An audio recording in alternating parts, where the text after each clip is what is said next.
Hello everyone, आप सभी को प्रभात का नमस्कार। फिजिक्स वेदा ऑनलाइन क्लासेस में आप सभी का स्वागत है। आज हम बात करेंगे सुपरपोजिशन ऑफ वेव्स। वेव्स में लाइट वेव्स के सुपरपोजिशन की बात करेंगे। हम यहाँ पे जो साउंड वेव या मैकेनिकल वेव जो हुआ करती थी उसकी बात नहीं करेंगे, ठीक है। तो शुरू करते हैं अपना। हमारे पास एक लाइट सोर्स है और इसको हमने मान लिया S1, कोई लाइट सोर्स है, ठीक है। दूसरा हमारे पास लाइट सोर्स है S2। यहाँ से एक वेव, ऑब्वियस सी बात है लाइट वेव ही है, यहाँ से एक वेव निकल रही है, ये दूसरी लाइट वेव है, ठीक है। और ये जो दोनों लाइट वेव है ना, ये मान लेते हैं कि कहीं इस पॉइंट पे आके सुपरपोज कर रहे हैं। सुपर इम्पोजिशन इस पॉइंट पे हो रहा है इन दोनों का, ठीक है। पहले वाली जो लाइट वेव है उसकी इक्वेशन हम लिखने जा रहे हैं। वो इक्वेशन है कुछ E1 is equals to E01 sine of omega t. अब एक हर एक टर्म्स को ज़रा हम ध्यान से समझेंगे। लाइट वेव की अगर आप इक्वेशन लिख रहे हैं उसका मतलब ये होता है, लाइट वेव्स में हमने पढ़ा है इलेक्ट्रोमैग्नेटिक थियरी में जो मैक्सवेल का है, उसमें ये हमने पढ़ा है कि एक्चुअल में इलेक्ट्रिक फील्ड के ऑक्सीलेशंस होते हैं। इलेक्ट्रिक फील्ड और मैग्नेटिक फील्ड के ऑक्सीलेशंस होते हैं म्यूचुअली परपेंडिकुलर डायरेक्शन में, ठीक है।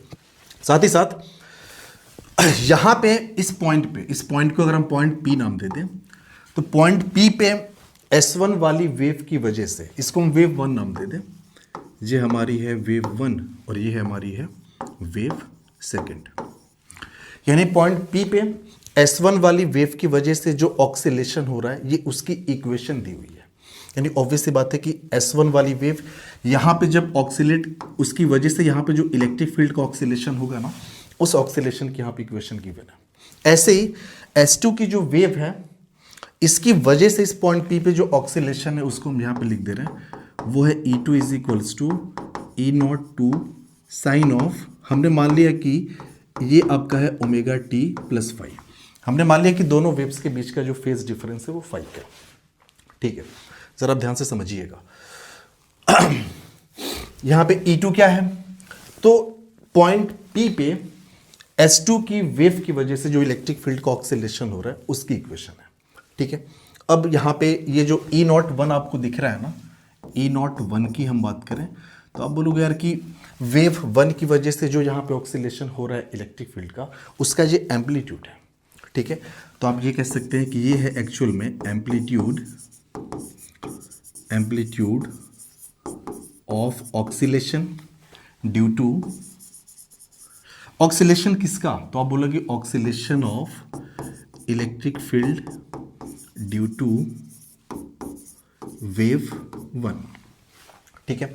ये E02 क्या है, आप बोलोगे यार कि E02 ये है आपका amplitude of oscillation of electric field due to wave 2, और ये दोनों कहां पे हम ले रहे हैं, तो एट पॉइंट P, ठीक है।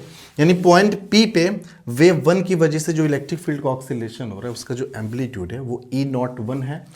पॉइंट P पे वेव 2 की वजह से जो ऑक्सीलेशन हो रहा है इलेक्ट्रिक फील्ड का, उसका जो ऑक्सीलेशन है E02 है। यहाँ पे सुपर इम्पोजिशन हो रहा है दोनों वेव्स का, ठीक है ना। हमें ये पता करना है कि अब यहाँ पे जो इलेक्ट्रिक फील्ड का ऑक्सीलेशन होगा, यानी सुपर इम्पोजिशन के बाद दोनों वेव जब आके यहाँ पे सुपर इम्पोज होंगी एक दूसरे के ऊपर, उसके बाद जो यहाँ पे इलेक्ट्रिक फील्ड का ऑक्सीलेशन होगा उस ऑक्सीलेशन की का इक्वेशन क्या निकल के आएगा, साथ ही साथ यहाँ पे एम्पलीट्यूड कितना होगा, ये दोनों चीज़ें हमें यहाँ पे कैलकुलेट करनी है, ठीक है। तो चलो हम मान लेते हैं कि यहाँ पे जो रिजल्टेंट इलेक्ट्रिक फील्ड है दोनों की वजह से वो है ER। तो आप लिखोगे ER is equals to E1 plus ये आपका हो गया E2, ठीक है ना। E1 E2 की वैल्यू हम यहाँ पे रखते हैं। सो E1 ये आपका है E01 sine of omega T plus E2 अभी हमने देखा ये आपका है E02 sine of omega T plus five. ये हम बार बार नहीं लिख रहे हैं कि फाइव है क्या, फाइव फेज डिफरेंस है दोनों वेव्स के बीच का, ठीक है। ये आपका हो गया ER, ठीक है। रिजल्टेंट इलेक्ट्रिक फील्ड की हम बात कर रहे हैं। यहाँ पे sine A plus B type का है तो इसको ब्रेक करते हैं, तो ये तो ऐसे ही आप रहने दो E01 sine of omega T plus E02 sine of, जरा ध्यान दीजिए ये sine A plus B type का है, तो sine A plus B equals to होता है sine A cos B plus cos A sine B. हम यहाँ पे एक्सपेंशन करेंगे तो ये आपका हो जाएगा साइन ए यानी sine omega T, cos B यानी cos phi plus cos A यानी कॉस ऑफ ओमेगा टी, और ये आपका हो जाएगा साइन ऑफ फाई। ठीक है, अब ब्रैकेट को जरा हम ब्रेक करते हैं, सॉरी ये ब्रैकेट को हम ब्रेक करते हैं, ये मल्टीप्लाई करते हैं यहाँ से ई नॉट टू से। सो ये हमारा ई आर है, ये हमारा है E R is equals to E naught one sine of omega T plus E naught two, ये हो जाएगा sine of omega T and cos of phi plus E naught two का मल्टीप्लाई यहाँ भी होगा, तो ये आपका हो जाएगा E naught two cos of omega T, और ये हो गया साइन ऑफ फाई। ठीक है, अभी आप ध्यान से देखोगे तो यहाँ पे साइन ओमेगा टी है, यहाँ भी आपका साइन ओमेगा टी है, दोनों जगह से हम साइन ओमेगा टी को कॉमन कर सकते हैं। ठीक है, तो ये आपका हो गया ई नॉट वन प्लस यहाँ से आपका हो जाएगा ई नॉट टू, और कॉस फाई यहाँ पे बचा है अभी, क्योंकि हमने बाहर किया क्या है ब्रैकेट के, साइन ऑफ ओमेगा टी को हमने बाहर कर लिया है। ठीक है, प्लस यहाँ से हम इसको ऐसे लिख दें E naught two sine of phi, और ये हो गया कॉस ऑफ ओमेगा टी। देखिए इस फॉर्मूले का जो डेरिवेशन है, जो भी वहाँ पे हम रिजल्टेंट कैलकुलेट कर रहे हैं, जहाँ पे सुपर इम्पोजिशन हो रहा है, ये आप देखेंगे तो एसएचएम में इसके कॉन्सेप्ट फेजर से पढ़ाए गए हैं, या फिर साउंड वेव्स वगैरह जब हम पढ़ते हैं क्लास 11th में, वहाँ पे इसका डेरिवेशन समझाया जाता है। वही चीज़ हम यहाँ पे एक स्टैंडर्ड मेथड होता है उसका, उसी मेथड को हम फॉलो कर रहे हैं। अब यहाँ पे ये जो E naught one plus E naught two cos of phi है, इसको एक टर्म से हम रिप्लेस करेंगे, तो हमने यहाँ पे लिखा लेट ये जो E naught one plus E naught two cos of phi है, ये बराबर हम मान लेते हैं R cos of theta. R मत मानो, आप इसको लिखो ई आर लिखो, जब हमने इसको लिखा ई आर, और ये हो गया cos of theta, sorry E R भी नहीं,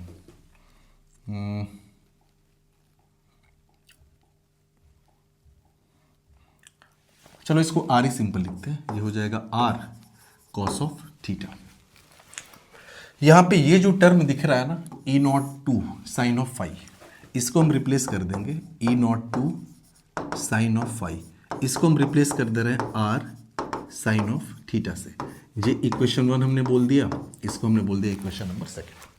ठीक है, सो ये हमारा जो है रिजल्टेंट वेव है ई आर, यहाँ पे वैल्यू रखते हैं हम। So finally E R is equals to E naught one plus E naught two cos of phi, इसकी जगह पे आर कॉस थीटा लिख सकते हैं, तो ये हो जाएगा आर, ये साइन ओमेगा टी पहले लिख लो, ये हो जाएगा साइन ओमेगा टी, और ये कॉस ऑफ थीटा प्लस इसके जगह पे आर साइन थीटा लिख सकते हैं, तो ये आपका हो जाएगा R cos of omega T, और ये हो गया साइन ऑफ थीटा। अभी आप देखोगे तो यहाँ से हम आर को कॉमन कर सकते हैं, आर जब कॉमन हुआ तो in bracket sine of omega T cos of theta plus ये हो जाएगा cos of omega T and sine of theta. ठीक है, ये ई आर ही हमारा चल रहा है, so E R is equals to, ठीक है, sine A cos B plus cos A sine B. ये तो अंदर आप देखोगे तो साइन ए प्लस बी का फॉर्मूला निकल के आ गया। ठीक है, इसको हम ऐसे लिख सकते हैं आर, और ये हो जाएगा sine of A plus B, A के जगह पे क्या है ओमेगा टी, और बी के जगह पे क्या है थीटा।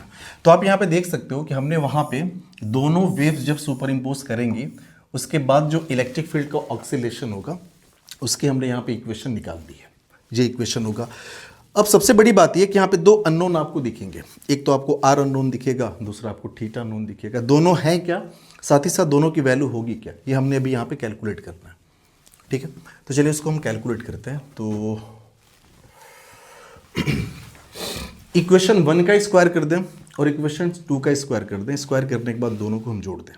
ठीक है, तो इसका स्क्वायर होगा 1 का, तो ये हो जाएगा R square cos square theta is equals to, इधर भी स्क्वायर करना पड़ेगा ना, तो ये तो आपका हो जाएगा ई नॉट 1 का स्क्वायर प्लस ई नॉट 2 का स्क्वायर, और ये हो जाएगा cos square five plus 2 E naught 1 E naught 2 और ये हो गया कॉस ऑफ फाइव। ठीक है, इसका स्क्वायर करेंगे तो दोनों तरफ इसका भी स्क्वायर करना पड़ेगा, तो ये हो जाएगा R square sine square theta is equals to, उधर आपका हो जाएगा A naught square sine square phi. ये दोनों इक्वेशन को हम ऐड कर रहे हैं, तो जब भी आप ऐड करोगे तो यहाँ से आर स्क्वायर आपका बाहर आ जाएगा। सो आर स्क्वायर हमारा बाहर आ गया, ब्रैकेट के अंदर आपका बचेगा sign square theta plus cos square theta. इधर ये आपका हो गया ई नॉट 1 स्क्वायर ई नॉट 1 का स्क्वायर प्लस, अभी आप यहाँ पे आप ध्यान दो, इन दोनों में भाई दोनों को ऐड कर रहे हैं हम दोनों इक्वेशंस को, तो ऐड करने के बाद ई नॉट 2 स्क्वायर कॉमन करेंगे तो cos square 5 plus sine square 5 बनेगा जो कि 1 हो जाएगा। तो डायरेक्टली हम लिख दे रहे हैं, आपका ये हो गया ई नॉट 2 का होल स्क्वायर प्लस ये आपका बचा रह जाएगा 2 E naught 1 E naught 2 cos of 5, तो ये हो गया 2 E naught 1 E naught 2 cos of 5। ये तो वैल्यू 1 हो गई। सो फाइनली आर स्क्वायर की वैल्यू हमारे सामने निकल चुकी है, ई नॉट 1 का स्क्वायर प्लस ई नॉट 2 का square plus 2 E naught 1 E naught 2 cos of 5, ये आर स्क्वायर की वैल्यू है। सो फाइनली हमारा आर कितना हो गया, R is equals to under root of, ये हो गया E naught 1 square plus E naught 2 का square plus 2 E naught 1 E naught 2, ये हो गया कॉस ऑफ 5। सो फाइनली हम आर की वैल्यू कैलकुलेट कर चुके हैं। आर है क्या यहाँ पे, तो आप ज़रा देखिएगा ध्यान से, ये जो रिजल्टेंट वेव की इक्वेशन निकली है ना, आप इसको बोल सकते हैं equation of resultant oscillation of electric field at point P. ठीक है ना, ये जो ऑक्सीलेशन की इक्वेशन निकली है, रिजल्टेंट ऑक्सीलेशन की इक्वेशन सुपरपोजिशन के बाद, तो ऑब्वियस सी बात है कि इक्वेशन में ये जो फर्स्ट टर्म होता है वो उसके एम्पलीट्यूड को रिप्रेजेंट करता है। तो आप बोलोगे यार कि ये जो आर है ना, आप ये बोल दोगे आर जो है ये रिजल्टेंट एम्पलीट्यूड है, resultant amplitude of electric field, कहाँ पे, at point P after superposition, आप इसको ये बोल सकते हो आफ्टर सुपरपोजिशन, आप इसको ऐसे कह सकते हैं। ठीक है, या फिर अगर लिखने में थोड़ा अजीब लग रहा है कि भाई आर है, तो इसको आर को ई रिजल्टेंट भी आप लिख सकते हो। ठीक है ना, तो इसको आप ई रिजल्टेंट लिख लो, तो ई के टर्म्स में थोड़ा देखने में अच्छा लगेगा, और कुछ नहीं है, ई आर ई एस हम लिख दे रहे हैं। तो फाइनली हमारे पास जो इक्वेशन है रिजल्टेंट इलेक्ट्रिक फील्ड की वो है ई, और ये है आर ई एस, और ये हो गया sine of omega T plus theta. ठीक है, ये चीज़ है। ई रिजल्टेंट की वैल्यू यानी मैग्नीट्यूड की वैल्यू ऑलरेडी यहाँ से हम कैलकुलेट कर चुके हैं, यही आर को हमने रिप्लेस किया है ना ई आर ई एस से। ठीक है, साथ ही साथ हमें थीटा भी निकालना है कि थीटा है क्या, चलो थीटा भी कैलकुलेट कर लेते हैं। तो जब भी इन दोनों को आप डिवाइड करोगे ना, 2 डिवाइडेड बाई 1 करो, तो आर साइन थीटा और आर कॉस थीटा इधर आपस में डिवाइड होंगे। सो ये हो गया R sine of theta divided by R cos of theta is equals to, दूसरी साइड ये R sine theta by R cos theta हो गया, इधर E naught 2 sine five upon E naught 1 plus E naught 2 cos five, तो ये हो गया E naught 2 sine five divided by E naught 2 sine five divide by E naught 1 plus E naught 2 cos five, ये हो गया E naught 1 plus E naught 2 and this is cos of five. अब देखोगे are R cancel out हो जाएगा, sign by cos आपको होगा ten of theta. ठीक है, सो हमारे पास आ गया tan theta is equals to E naught 2 sine of five divided by E naught 1 plus E naught 2, ये हो गया कॉस ऑफ फाइव। थीटा आपको निकालना है, कोई दिक्कत नहीं, theta is equals to ten inverse, ये पूरा आप रख दीजिए, ये हो गया E naught 2 sine of five divided by E naught 1 plus E naught 2, ये हो गया कॉस ऑफ फाइव। ठीक है। तो ये हमारा फाइनली निकल के आ गया थीटा। अब थीटा है क्या, ये ज़रा हम ध्यान देते हैं। जो हमारी फर्स्ट वेव की इक्वेशन थी उसको ज़रा फिर से हम लिख रहे हैं। तो वो हमारी थी E1 is equals to E01 sine of omega T. इसको ज़रा हम फेज़र के फॉर्म में ड्रॉ करना चाहते हैं। इसका फेस कितना है, तो आप बोलोगे फेस इसका जो है ना ये ओमेगा टी है, ठीक है। तो हमने क्या किया कि ओमेगा टी को इस डायरेक्शन में ले लिया, एक्स के तरफ। हमने मान लिया कि भाई ये जो डायरेक्शन है ना ये ओमेगा टी वाली डायरेक्शन है, ठीक है। मैग्नीट्यूड कितना है, E01 के बराबर है।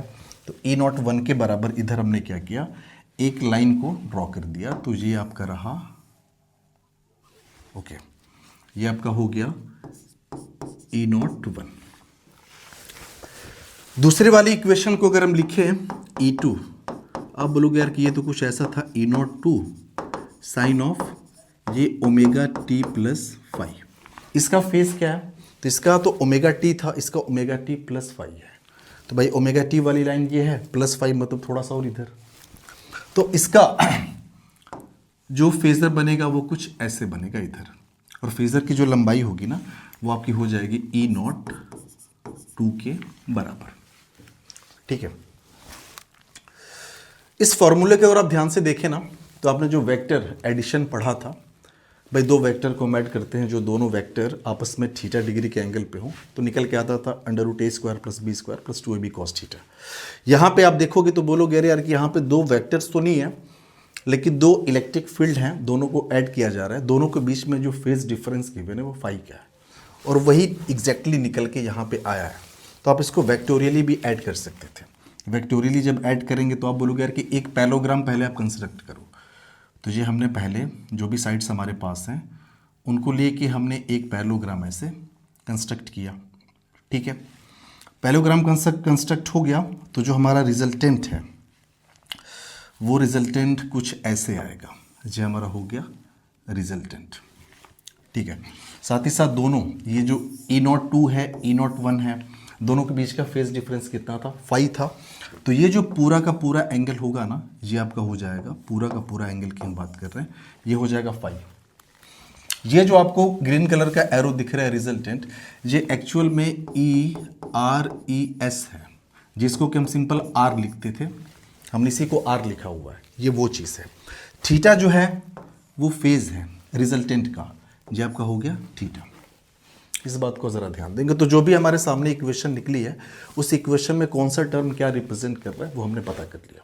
यानी कि जो रिजल्टेंट इलेक्ट्रिक फील्ड होगा at the point of superposition, उसकी इक्वेशन ये होगी ER = E resultant sine of omega T plus theta. साथ ही साथ जो रिजल्टेंट ऑक्सीलेशन होगा वहाँ पे वो पहले वाली वेव और रिजल्टेंट वाली के बीच में जो फेज डिफरेंस होगा वो थीटा का होगा। अब देखिए ये रिजल्टेंट है, ये फर्स्ट वेव है, दोनों के बीच में जो एंगल कितना है वो थीटा का। तो यहाँ पे आप ऐसे समझ सकते हैं। दूसरी बात ये कि जो हमारे पास इक्वेशन निकल के आई है ये रिजल्टेंट की, वो √E01² + E02² + 2 E01 E02 cos of phi। अब ध्यान से देखोगे तो ये फाई पे डिपेंड कर रही है, यानी डिफरेंट फेज डिफरेंस पे इसकी जो वैल्यू होगी वो डिफरेंट होगी। ये कभी मैक्सिमम होगा कभी मिनिमम होगा, ठीक है। वो हम बात बाद में करेंगे, ठीक है। इसकी भाई वैल्यू मैक्सिमम क्या हो सकती है, मिनिमम क्या हो सकती है, तो फिर रिजल्टेंट की मैक्सिमम वैल्यू क्या होगी, मिनिमम वैल्यू क्या होगी, वो हम बाद में निकालेंगे, ठीक है। तो ये जो सारे के सारे जो टर्म्स हैं फिर से एक बार आप वीडियो को रिकैप करके देख सकते हैं। ये जो ERES है या फिर जो हमने R लिखा है यहाँ पे, भाई एक वेव ऐसे गई, एक वेव ऐसे आई S1 से, दूसरी वेव ऐसे S2 से आई, तो यहाँ पे अब जो ऑक्सीलेशन होगा इलेक्ट्रिक फील्ड का ना, उसका जो एम्पलीट्यूड है वो एम्पलीट्यूड यहाँ पे R है, और इसी को हमने क्या लिखा है ERES लिख दिया, ठीक है। ये चीज़ है। फिर हम नेक्स्ट लेक्चर में बात करेंगे ये जो रिजल्टेंट है ये मैक्सिमम कब होगा, मिनिमम कब होगा। मैक्सिमम होगा तो उसको हम क्या बोलेंगे, मिनिमम होगा तो उसको हम क्या बोलेंगे। तो ये सुपरपोजिशन की बेसिक थियरी थी। Thank you, have a good time.